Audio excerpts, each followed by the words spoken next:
UFC 305, Dricus du Plessis just finished Israel Adesanya for the middleweight strap, and there were a couple other matchups, big matchups that have real consequences in the UFC as a whole. Let's get into a couple of the matchups that I want to see next, what we might talk about, might discuss, who we might see next. Let's get into it first. First and easily, Dricus du Plessis. Dana White said that Sean Strickland's going to be getting the next title shot. I expect that to be taking place sometime January, February of next year. Maybe December if they try to pull Dricus out of there and they need the American star, Sean Strickland, to fight at UFC 310 in Las Vegas. We'll see what happens there. But I wouldn't be terribly upset if Robert Whittaker got it either, if something happened with Sean Strickland and something happened with the Chimaev fight, where at 308 the Chimaev fight falls through, Sean Strickland happens to be injured. Maybe they run Robert Whittaker back against Dricus du Plessis. Interested to see any of these fights, but Dana White says that Sean Strickland is going to be fighting for the title next. And when Dana White comes out and says some stupid shit like that, guess what? I believe it should have been Robert Whittaker versus Sean Strickland for the number one contender spot. They've both done enough to be worthy of a number one contender spot, but let's see. They should have scheduled it for this card. They could have done it. Robert was coming in with no danger. No damage. Sean Strickland had no damage on him. They could have done it, but whatever. So I think it's going to be Sean Strickland next. Probably going to be Sean Strickland next. January, February. Look out for that one. After that, Robert Whittaker, Chimaev, whoever wins that fight, likely getting the winner of Sean Strickland, du Plessis. Expect Sean and Dricus, expect them to try to push it for December in T-Mobile Arena in Las Vegas, 310, end of the year. That's what it is. On to the next. Israel Adesanya lost the fight. Here he is, ranked number 2, just below Sean Strickland. So he's coming off a submission loss. He took a little bit of damage. Expect him to take off some time. I don't expect to see him for the rest of the year, in all honesty. He'll probably come back around January, February, March. Maybe they'll be going back to Australia, maybe to a Sydney card. Maybe they'll go back to New Zealand for a fight night, and Israel can headline it against somebody like a Imavov, somebody like that. I expect maybe even they'll give him somebody lower in the rankings. I expect him, because he's just such a big, popular guy, to be getting somebody higher ranked. I don't know what they're going to do with him. There's really nobody here that he hasn't fought already and beat. Maybe a winner of Michel Pereira, Anthony Hernandez. That would be kind of a fun fight that I could see the UFC trying to get him just a easy win to get him back in the win column. That's possible. I expect him to maybe be taking on like an Imavov, maybe be Apollo Costa rematch kind of thing. I don't really expect him to going down all the way to Caio Borralho. Jared Cannonier and Caio are going to be fighting next week. I don't expect the winner to get Izzy, but it's possible. Look out for that. Maybe a Jared Cannonier if he can get the win in a rematch, because the fight was pretty stale back in 2022 International Fight Week. Maybe that's what'll happen. I would have expected a Robert Whittaker rematch, in all honesty, just because they're two big name guys. If Robert wasn't fighting Hamza Chimaev, who's ranked number 10 down there. Maybe Marvin Vettori in a rematch. Marvin Vettori to me just isn't really worthy of his spot up here in number 6 ranking. We'll see what Israel does. I'm not really sure, in all honesty, what the heck the UFC is going to do with him. I wouldn't even be surprised if he retires and they just tell him they don't have anybody for him to fight in big time matchups. Maybe he'll move up to 205. I think, in all honesty, this would be the move, because I think there's some legitimate guys at light heavyweight that Israel could beat. Alex Pereira's the champion right now, but you can't tell me a matchup with Yuri Prochazka and Israel Adesanya wouldn't be a fun fight on the feet.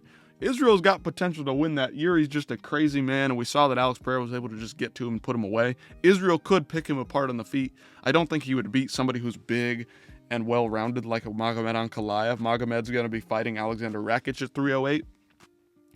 Jan Blachowicz, as we know, has gotten older, probably a little slower. Israel has a chance against him, but as we saw, that was a close fight where Jan was able to just assert himself on the ground. A Jamal Hill fight would be pretty fun. Jamal Hill, not quite as fast and technical as Izzy, but definitely hits with more power. That would be fun. Carlos Olberg's in there. Izzy's not going to fight Olberg. They train at the same gym. But you know that Izzy could beat an Anthony Smith. He could probably beat an Azamat Murzakanov and get a win. Even a Volkan Ozdemir, who mixes it up sometimes, but is just a good technician on the feet. I think Izzy could outstrike him. It's possible, win a decision. Krylov gets a little wild, he could probably clip Nikita Krylov coming in. He's not as dynamic and fast as Dricus, so that's possible. I'd like to see Izzy move up, and just for fun, because he's kind of at the tail end of his career, to just make a run for the title, get a rematch with Alex Pereira, and just see if he can get some big bucks, make the money. Big, huge fight at light heavyweight. Alex Pereira can finally put that to bed, maybe. Or Israel can come up and take his belt. Who knows? It's MMA. Anything could happen. But I expect the most logical thing is for Izzy to move up and take on a Yuri Prochazka or Jamal Hill in my mind. Jamal Hill's coming off an injury. Izzy didn't take a ton of damage. Maybe he'll come back December, but I expect him to come back early next year. We'll see what happens. So I'd like to see Dricus du Plessis take on Sean Strickland as soon as possible. Maybe get it done in December, and then Israel Adesanya can come back and fight either a Yuri Prochazka or Jamal Hill for fun fights. Maybe get a win. Then he can fight Alex Pereira for the light heavyweight strap later in 2025. That would be fun. Maybe International Fight Week. Big time fight. Big time matchup. We'll see what happens. On to the flyweights.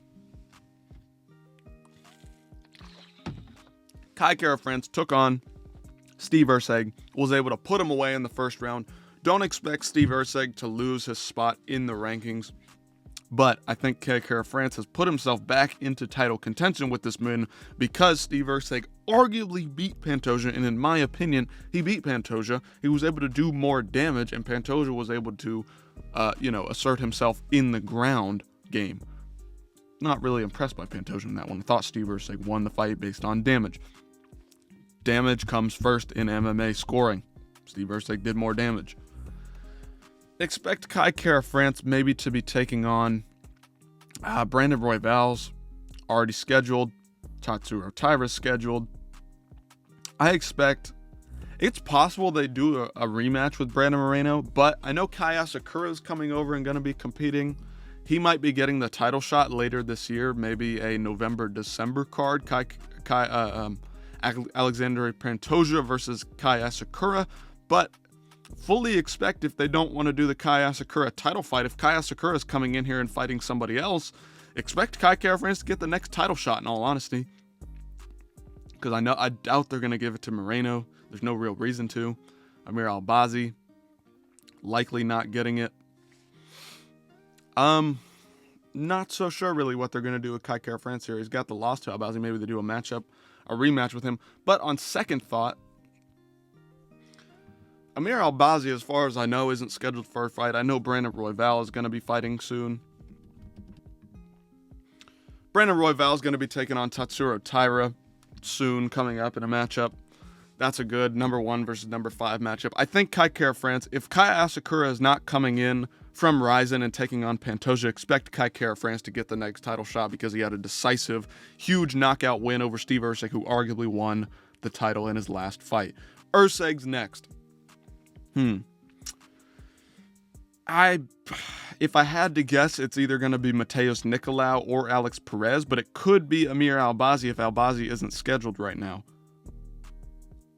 But I could also see him going back in the rankings to fight Manel Kape to get somebody back in the win column, to get somebody shooting up the rankings, because in flyweight, anybody, anywhere, anytime, these guys are all really legitimate, all really crafty, good, fast fighters, are dangerous at any time to anybody. Anybody could win on any night. This is one of those divisions, and it's not because of a knockout threat like heavyweight. They're all just so skilled and so fast.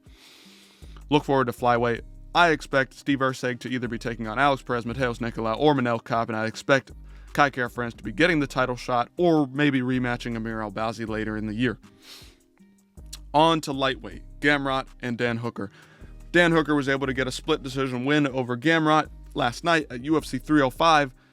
Really, really fun fight. Mateus Gamrot probably going to get knocked back in the rankings because he's just not a fun fighter to watch. Expect him to be taking on somebody like a Moicano and Benoit Saint-Denis winner, or a Jalen Turner, which he's already fought, so maybe not that. I don't know what they're going to do with Gamrot.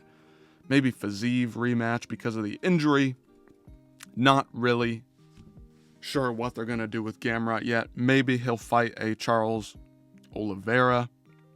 That would be an interesting one. Dangerous matchup from Charles, but Gamrot's a smothering guy. They kind of might cancel each other out and strike it out on feet. We'll see what happens. But Dan Hooker, number 11, he's got a lot of potential matchups here. A Fiziev fight would be fun. Michael Chandler rematch would be fun, but I doubt they'll do that. I would like to see Justin Gaethje coming off his brutal loss to Max Holloway take on Dan Hooker. Let's see that. That has got blood and guts and violence written all over it. Do that for a fight night main event or put that on a pay-per-view. Please, please, please, UFC. That is danger. That has got brutal finishing potential written all over it. Justin Gaethje, Dan Hooker, that is the fight to make. Gamrot versus... I'll go out on a limb here. Let's do Charles Oliveira Gamrot. That was a rumored fight before this card got put together. Charles Oliveira, Gamrot. Somebody needs to get back in the win column, and I think it's going to be Charles Oliveira. He's just too dangerous. But Gamrot is really, really solid on the ground. Don't sleep on this guy. Heavyweight, Tai Tuivasa and Jairzinho Rozenstruik down here, ranked number 12. I don't know. Maybe a Jairzinho versus Derek Lewis fight next would be fun. Tai Tuivasa just showing that he's really not made for the UFC. The moment somebody just isn't standing right in front of him willing to take damage, he just can't get anything off, do anything really dangerous. Expect him to take on maybe a Nascimento or Rogerio de Lima next. Maybe Tybura, Spivak. I don't know. Who knows? Tai Tuivasa just not really impressive last night. Expect him to get knocked back in the rankings. Maybe he'll take on an unranked heavyweight. Maybe he'll take on a beast boy, Chris Barnett. What's his name? Waldo Costa winner. That's possible. Potential for a Tai Tuivasa next. That would be a fun fight. Him and Beast Boy. Two floppy, sloppy heavyweights on the feet. Always put on a good show. Except for last night, of course, in Tai Tuivasa. Very disappointing. But Rozenstruik, don't expect him to move up the rankings too much. Maybe he'll take on a Tybura or Spivak next. But I kind of expect him to go in there against Derek Lewis, whether Derek Lewis wins or loses against... Who the hell is he fighting? Romanov. In a couple of months in November. Maybe they'll do Rozenstruik and Derek Lewis if Derek Lewis goes in there and gets a first-round knockout. Not really sure what they're going to do with Jairzinho. Jailton kind of had his way with him. Maybe he'll fight Curtis Blades coming off the loss to Tom Aspinall. That's possible. I'm not really going to pick who's going to be fighting here. Not really sure at all.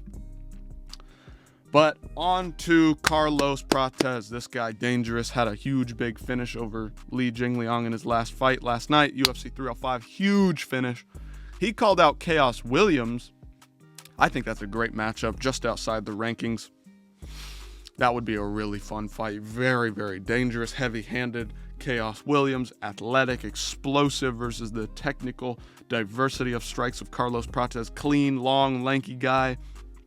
Expect that to be the matchup. I don't know why the UFC wouldn't put that together. That is a fun matchup, a hardcore's delight for the number 15 spot in the rankings. What more can you ask for? Competing for a ranked spot here. Nothing else to say. I think Carlos Prates is going to be taking on Chaos Williams coming up soon. He called him out for 310. Perfect. Carlos Prates didn't take a ton of damage. Get that put together. Chaos Williams versus Carlos Prates at 310. Heavyweights, Tai Tuivasa, expect him to be taking on a De Lima or a Nascimento later in the year, if not the beginning of the year, if they're going back to Australia like I've heard that they're doing. Rozenstruik, expect him to be taking on a Tybura versus Spivak, maybe a Curtis Blades coming off a loss. Lightweights, I expect Gamrot. I'd like to see him fight Charles Oliveira. That'll be a fun fight. Dangerous versus smothering grappler, and then Justin Gaethje and Dan Hooker in their next matchups would be absolute war and hell. For the flyweights, expect Steve Erceg, not really sure, but expect him to see a fight against Perez, Nicolau, or Kopp, and then see Kai Kara-France potentially getting a title shot. Watch out for that. Maybe UFC 310 in December.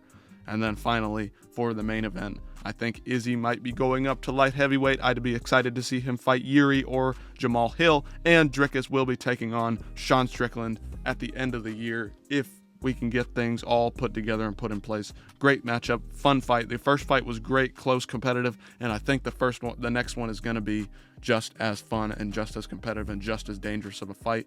Look forward to these matchups. These are just a couple of the matchups, couple of theories that I have running right now. After the UFC 305 pay-per-view, I'll see you in the next one.